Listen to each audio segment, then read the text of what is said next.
മക്കളെ, അപ്പോൾ ഈ ഒരു വീഡിയോയിൽ മിസ് പറയാൻ പോകുന്നത് എന്താണ് നീറ്റ് എക്സാം എന്നും അതിൻ്റെ ഏജ് ലിമിറ്റ്, അത് എപ്പോഴാണ് നിങ്ങൾക്ക് എഴുതാൻ പറ്റുക, അതിന് നിങ്ങൾ എന്താണ് ചെയ്യേണ്ടത്, ഈ കാര്യങ്ങളാണ്. ഓക്കെ, അപ്പോൾ നിങ്ങൾ പല സ്ഥലങ്ങളിലായിട്ട് കേട്ടിട്ടുണ്ടാകും. അപ്പം നിങ്ങളൊരു 10ാം ക്ലാസ് കഴിഞ്ഞൊരു സ്റ്റുഡൻ്റ് ആണെന്നുണ്ടെങ്കിൽ നിങ്ങൾക്ക് പല സ്ഥലങ്ങളിലായിട്ട് നിങ്ങൾ കേട്ടിട്ടുണ്ടാകും, ഡോക്ടർ ആവണമെങ്കിൽ നീറ്റ് എക്സാം എഴുതണം, നീറ്റ് എക്സാം എഴുതിയാൽ മാത്രമേ BDS കിട്ടുള്ളൂ, അല്ലെങ്കിൽ പല മെഡിക്കൽ കോഴ്സുകൾക്കും അവരൊരു ക്രൈറ്റീരിയ ആയിട്ട് വെച്ചിട്ടുള്ള നീറ്റ് എക്സാമാണ്. അപ്പോൾ ഇത് എന്താണെന്ന് അറിയില്ല, ഇതിന് എന്താണ് പഠിക്കേണ്ടതെന്ന് അറിയില്ല, എന്ത് കോഴ്സ് എടുക്കണമെന്ന് അറിയില്ല.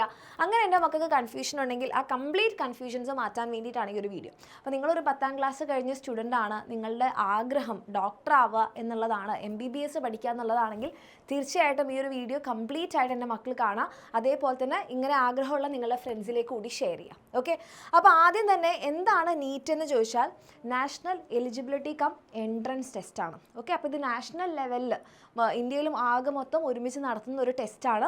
അണ്ടർ ഗ്രാജുവേറ്റ് ടെസ്റ്റാണ് നിങ്ങൾ എഴുതുന്നത്. അതായത് നമ്മുടെ UG എന്ന് പറയും, നിങ്ങൾ +2 കഴിഞ്ഞ് എഴുതേണ്ട ഒരു എക്സാമാണ്. അത് കഴിഞ്ഞാലാണ് നിങ്ങൾക്ക് MBBS കോഴ്സിന് അഡ്മിഷൻ കിട്ടുക.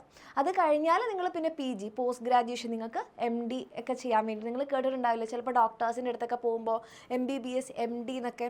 അപ്പോൾ MBBS കിട്ടാൻ വേണ്ടിയിട്ടുള്ള എൻട്രൻസ് ടെസ്റ്റാണ് NEET exam, NEET UG. Okay, അപ്പോൾ നിങ്ങൾ എഴുതേണ്ടത് എന്താണ്, നിങ്ങൾ എഴുതാൻ വേണ്ടി പോകുന്നത് നീറ്റ് UG ആണ്. റെഡി? ഓക്കെ, അപ്പം എന്താണ് നീറ്റ് എന്നുള്ളൊരു കാര്യത്തിൽ എൻ്റെ മക്കൾക്ക് ഐഡിയ കിട്ടിയെന്ന് കരുതുന്നു. ഇതെന്താണ്, ഇതൊരു കോഴ്സല്ല, ഇതൊരു എൻട്രൻസ് എക്സാം ആണ്. എൻട്രൻസ് എന്ന് പറഞ്ഞാൽ നിങ്ങൾക്ക് ആ കോഴ്സിന് അഡ്മിഷൻ കിട്ടാൻ വേണ്ടിയിട്ടുള്ള ജസ്റ്റ് ഒരു പ്രിലിമിനറി ടെസ്റ്റ് പോലത്തെ ഒരു സംഭവമാണ്. ഓക്കെ, നിങ്ങൾക്ക് എപ്പോഴാണ് നീറ്റ് എക്സാം എഴുതാൻ പറ്റുക? നിങ്ങൾക്ക് നീറ്റ് എക്സാം എഴുതണമെന്നുണ്ടെങ്കിൽ നിങ്ങളുടെ +1 കംപ്ലീറ്റ് ചെയ്തിരിക്കണം, നിങ്ങളുടെ +2 കംപ്ലീറ്റ് ചെയ്തിരിക്കണം. നിങ്ങൾക്ക് കൊമേഴ്സ് എടുത്താൽ നീറ്റ് എഴുതാൻ പറ്റുമോ? പറ്റില്ല. ഹ്യൂമാനിറ്റീസ് എടുത്താൽ നീറ്റ് എഴുതാൻ പറ്റുമോ? പറ്റില്ല. നിങ്ങൾക്ക് നീറ്റ് എഴുതാൻ പറ്റണമെന്നുണ്ടെങ്കിൽ നിങ്ങൾ എന്തെടുക്കണം? സയൻസ് എടുക്കണം. സയൻസ് എടുത്താൽ മാത്രമേ നിങ്ങൾക്ക് നീറ്റ് എഴുതാൻ പറ്റുള്ളൂ. അതായത് നിങ്ങൾ +1 +2ൽ ഫിസിക്സ്, കെമിസ്ട്രി, ബയോളജി പഠിച്ചിരിക്കണം. അങ്ങനെയുള്ള മക്കൾക്ക് നിങ്ങളുടെ +2 എക്സാം കഴിഞ്ഞാലാണ് നിങ്ങൾ എന്ത് എഴുതുക? നീറ്റ് എഴുതുക. ക്ലിയർ? ഇനി നമ്മൾ ആരാണ് ഈ ടെസ്റ്റ് കണ്ടക്ട് ചെയ്യുന്നത്? ഇപ്പോൾ നിങ്ങൾ 10ാം ക്ലാസ്സിൻ്റെ ടെസ്റ്റ് എഴുതിയപ്പോൾ നിങ്ങൾ സ്റ്റേറ്റ് ബോർഡാണ് നമ്മുടെ എക്സാം കണ്ടക്ട് ചെയ്യുന്നത്. അതേപോലെ നീറ്റ് എക്സാം കണ്ടക്ട് ചെയ്യുന്നത് നാഷണൽ ടെസ്റ്റിംഗ് ഏജൻസി, NTA എന്ന് പറയും. നിങ്ങൾ ഇനി എക്സാം എഴുതാൻ പോകുന്ന ആളാണല്ലേ, നീറ്റിനെ കുറിച്ച് ഒത്തിരി കേൾക്കുന്ന ആളാണെന്നുണ്ടെങ്കിൽ ഈ ഒരു വാക്ക് നിങ്ങൾ ഇനി ഇടയ്ക്കിടയ്ക്ക് കേൾക്കും. അപ്പോൾ നമ്മുടെ നീറ്റ് എക്സാമിൻ്റെ ഒഫീഷ്യൽ വെബ്സൈറ്റാണ് www.nta.ac.in. ഓക്കെ, അപ്പോൾ ഇത് നാഷണൽ ലെവലിൽ നടക്കുന്ന ഒരു എക്സാമാണ്, അതായത് ഓൾ ഇന്ത്യ ലെവലിൽ നടക്കുന്നതാണ്. അണ്ടർ ഗ്രാജുവേറ്റ്, അതായത് ഒരു സാധാരണ ഒരു +2 കഴിഞ്ഞാൽ ഉള്ള ഒരാൾ എഴുതേണ്ട ടെസ്റ്റാണ്. മെഡിക്കൽ അതേപോലെ തന്നെ ഡെൻ്റൽ കോളേജസിൽ നിങ്ങൾക്ക് അഡ്മിഷൻ കിട്ടണമെങ്കിൽ നിങ്ങൾ എന്ത് ചെയ്യണം? ഈ ഒരു നീറ്റ് എക്സാം എഴുതിയിരിക്കണം.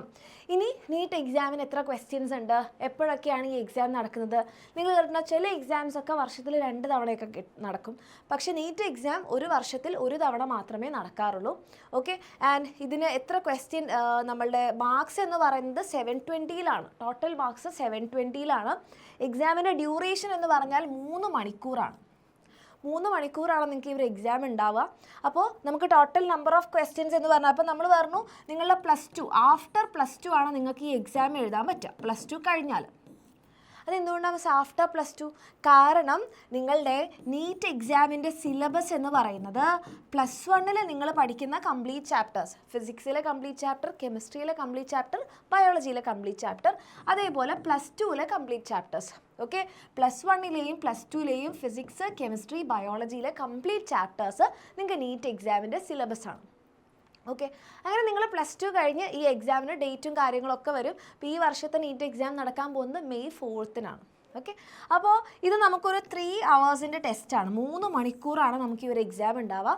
സാധാരണ ഉച്ചയ്ക്കാണ് നടക്കുക. ഒരു 2 മണി മുതൽ വൈകിട്ട് 5 മണി വരെയാണ് ഈ ഒരു എക്സാം ഉണ്ടാവുക. അപ്പോൾ ഈ എക്സാമിൽ നിങ്ങൾക്ക് ടോട്ടലായിട്ട് എത്ര ക്വസ്റ്റ്യൻസ് ഉണ്ടാവും എന്നൊക്കെ മിസ് പറഞ്ഞുതരാം കേട്ടോ. അപ്പോൾ നമുക്ക് ടോട്ടലുള്ള ക്വസ്റ്റ്യൻസിൽ നെഗറ്റീവ് മാർക്സ് ഉണ്ട്. നിങ്ങൾ ഓരോ ഉത്തരം ശരിയാക്കിയാൽ നിങ്ങൾക്ക് 4 മാർക്സ് കിട്ടും. തെറ്റിപ്പോയി കഴിഞ്ഞാൽ നമുക്ക് കിട്ടിയ മാർക്സിൽ നിന്ന് 1 പോകും. ഓക്കെ, അങ്ങനെയാണ് ഈ ഒരു ടെസ്റ്റിൻ്റെ മാർക്കിംഗ് സ്കീം എന്ന് പറയുന്നത്. ഇതിൻ്റെ ക്വാളിഫിക്കേഷൻ എന്തായിരിക്കണം? നിങ്ങൾ +2 കഴിഞ്ഞിരിക്കണം. അങ്ങനെ +2 കഴിയുമ്പോഴേക്കും നിങ്ങൾക്ക് ഫിസിക്സ്, കെമിസ്ട്രി, ബയോളജി നിങ്ങൾ പഠിച്ചിട്ടുണ്ടായിരിക്കണം. ആൻഡ് നിങ്ങൾക്ക് എന്താണ് വയസ്സ്, ഏജ് ലിമിറ്റ് കുറേ മക്കൾ ചോദിക്കാറുണ്ട്, മിസ് ഏജ് ലിമിറ്റ് എപ്പോഴാണ് നിങ്ങൾക്ക് നീറ്റ് എഴുതാൻ പറ്റുക? ഇപ്പോൾ ഈ വർഷത്തെ ഏജ് ലിമിറ്റ് പറയുകയാണെങ്കിൽ ഇപ്പം ഈ വർഷം May 4 നീറ്റ് എക്സാം നടക്കാൻ പോകുന്നത്. അപ്പോൾ ഈ വർഷം December 31 മുൻപായിട്ട് നിങ്ങൾക്ക് 17 വയസ്സ് തികഞ്ഞിരിക്കണം. നിങ്ങളിപ്പോൾ ഒരു 10ാം ക്ലാസ് സ്റ്റുഡൻ്റ് ആണെങ്കിൽ നിങ്ങൾ എപ്പോഴായിരിക്കും നീറ്റ് എഴുതാൻ പോവുക? ഇതിപ്പോൾ 2025 അല്ലേ, 2026 2027 നിങ്ങൾ നീറ്റ് എഴുതാൻ പോവുക. അപ്പോൾ നിങ്ങളുടെ ഏജ് ലിമിറ്റ് എപ്പോഴാണ്? 2027 ഡിസംബറിൽ. നിങ്ങൾക്ക് ഡിസംബർ 31 മുൻപായിട്ട് നിങ്ങൾക്ക് 17 വയസ്സ് തികഞ്ഞിരിക്കണം. അതാണ് ഏജ് ലിമിറ്റിൻ്റെ ക്രൈറ്റീരിയ. അപ്പർ ഏജ് ലിമിറ്റ് ഒന്നുമില്ല. നിങ്ങൾക്ക് എത്ര വയസ്സ് വേണമെങ്കിലും നീറ്റ് എഴുതാം, എത്ര തവണ വേണമെങ്കിലും നിങ്ങൾക്ക് നീറ്റ് എഴുതാം. അങ്ങനെ 5 പ്രാവശ്യം 6 പ്രാവശ്യം അങ്ങനെ നമ്പർ ഓഫ് അറ്റംപ്റ്റിന് ഇതൊന്നുമില്ല. എത്ര പ്രാവശ്യം വേണമെങ്കിലും എഴുതാം, ഏത് വയസ്സ് വേണമെങ്കിലും നിങ്ങൾക്ക് എന്ത് എഴുതാം? നീറ്റ് എക്സാം എഴുതാൻ വേണ്ടിയിട്ട് പറ്റും. ഇനി നിങ്ങൾക്ക് 180 ക്വസ്റ്റ്യൻസ് ആണ് ഉണ്ടാവുക. ഓക്കെ, നമ്പർ ഓഫ് ക്വസ്റ്റ്യൻസ് 180 ആണ്. ടോട്ടൽ അവേഴ്സ് എന്ന് പറയുന്നത് 3 മണിക്കൂറാണ്. റെഡി? അതിലെന്തൊക്കെ ഉണ്ടാകും? കെമിസ്ട്രി ഉണ്ടാകും, ഫിസിക്സ് ഉണ്ടാകും. ബയോളജിയിൽ നമ്മൾ ബോട്ടണി എന്നും സുവോളജി എന്നും 2 ആയിട്ട് തരംതിരിച്ചിട്ടുണ്ട്. അത് നിങ്ങൾ +1 എത്തുമ്പോൾ നിങ്ങൾക്ക് മനസ്സിലാകും. അപ്പോൾ ബയോളജിയിൽ തന്നെ അത് കുറച്ചുകൂടി ക്ലിയർ ആക്കി പറഞ്ഞുതരാം. ഫിസിക്സ് ഉണ്ട്, കെമിസ്ട്രി ഉണ്ട്, ബയോളജി ഉണ്ട്. ബയോളജിയിൽ തന്നെ നമ്മൾ ചെടികളെ കുറിച്ച്, പ്ലാന്റ്സിനെ കുറിച്ച് പഠിക്കുന്നതിനെ നമ്മൾ ബോട്ടണി എന്നാണ് പറയുക. ആൻഡ് ആനിമൽസിനെ കുറിച്ച് പഠിക്കുന്നതിനെ സുവോളജി എന്നാണ് പറയുക. നിങ്ങൾ കേട്ടിട്ടില്ലേ സൂ ഒക്കെ? സൂവിൽ ആരെയെ കാണാം? ആനിമൽസിനെ അല്ലേ കാണാം.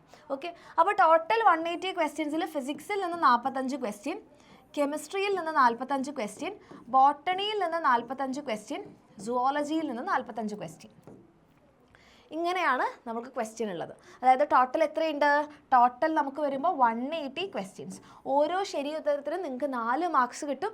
ഉത്തരം തെറ്റിപ്പോയി കഴിഞ്ഞാൽ കിട്ടിയതിൽ നിന്ന് 1 മാർക്സ് പോകും. കണ്ടോ? ഇതാണ് ഫിസിക്സിൽ 45, കെമിസ്ട്രിയിൽ 45, ബോട്ടണിയിൽ 45, സുവോളജിയിൽ 45, ടോട്ടൽ 180. 180 × 4, ഓരോ ശരി ഉത്തരത്തിനും 4 മാർക്സ്. അങ്ങനെ ഔട്ട് ഓഫ് 720. ഇങ്ങനെയാണ് നിങ്ങളുടെ മാർക്കിംഗ് സ്കീം വരുന്നത്. ഈ കാര്യത്തിൽ എൻ്റെ കുട്ടികൾക്ക് ഒരു ക്ലാരിറ്റി കിട്ടി എന്ന് വിചാരിക്കുന്നു. അപ്പോൾ ഇതാണ് നീറ്റ് എക്സാമിനെ കുറിച്ചുള്ള ബേസിക് ഐഡിയ. ഓക്കെ, ഇനി ഇതേപോലെ എന്ത് കാര്യങ്ങളാണ് നിങ്ങൾക്ക് നീറ്റ് എക്സാമിനെ കുറിച്ച് അറിയാനുള്ളത്? ഈ കാര്യങ്ങളൊക്കെ നിങ്ങൾക്ക് കമൻറ്റ് ബോക്സിൽ കമൻറ്റ് ചെയ്യാം. ഇനി +1 +2 നിങ്ങൾക്ക് നീറ്റ് എക്സാം നമ്മൾ എക്സാമിനറിൻ്റെ കൂടെ പഠിക്കാൻ ആഗ്രഹമുണ്ടെങ്കിൽ നമ്മൾ നിങ്ങളുടെ പബ്ലിക് എക്സാമിൻ്റെ കൂടെ തന്നെ നമ്മൾ നീറ്റ് കോച്ചിങ്ങും കൊടുക്കുന്നുണ്ട്. അങ്ങനെ നിങ്ങൾക്ക് ഇത് രണ്ടും കൂടെ വേണമെന്നുണ്ടെങ്കിൽ നിങ്ങൾക്ക് താഴെ കാണുന്ന നമ്പറിൽ മെസ്സേജ് ചെയ്യാം. മെസ്സേജ് ചെയ്ത് അപ്പം തന്നെ അഡ്മിഷൻ ആവില്ല, നിങ്ങൾക്ക് ചോദിച്ചറിയാം വിവരങ്ങൾ. നമ്മുടെ പൃഥ്വി ബാച്ച് ഉണ്ട്, നീറ്റ് എക്സാമിന് വേണ്ടി നിങ്ങളെ റെഡിയാക്കുന്ന +1ൻ്റെ പബ്ലിക് എക്സാമിൻ്റെ കൂടെ തന്നെ നിങ്ങൾക്ക് നീറ്റും കൂടെ പഠിക്കാനുള്ള ബാച്ചാണ്. അപ്പോൾ നിങ്ങൾക്ക് അങ്ങനെ ആഗ്രഹം ഉണ്ടെങ്കിൽ എൻ്റെ മക്കൾക്ക് എന്ത് ചെയ്യാം? താഴെ കാണുന്ന നമ്പറിൽ മെസ്സേജ് ചെയ്ത് വിവരങ്ങളൊക്കെ അന്വേഷിച്ച് നേരത്തെ തന്നെ നിങ്ങളെ സീറ്റ് ഉറപ്പിക്കാം. അതായത് നിങ്ങൾ എന്തായാലും ഒരു ഡോക്ടറേ ആവുള്ളൂ. ഡോക്ടർ ആവണമെന്നുണ്ടെങ്കിൽ സയൻസ് എടുക്കണം, ആൻഡ് ഇതിൻ്റെ കൂടെ നമ്മൾ നീറ്റ് പഠിക്കണം. അങ്ങനെയുള്ള മക്കൾക്ക് താഴെ കാണുന്ന നമ്പറിൽ മെസ്സേജ് ചെയ്ത് വേഗം തന്നെ നിങ്ങളെ സീറ്റ് ഉറപ്പിക്കാം. Okay, all the very best. വേറെ എന്ത് സംശയങ്ങളുണ്ടെങ്കിലും കമൻറ്റ് ചെയ്യാം.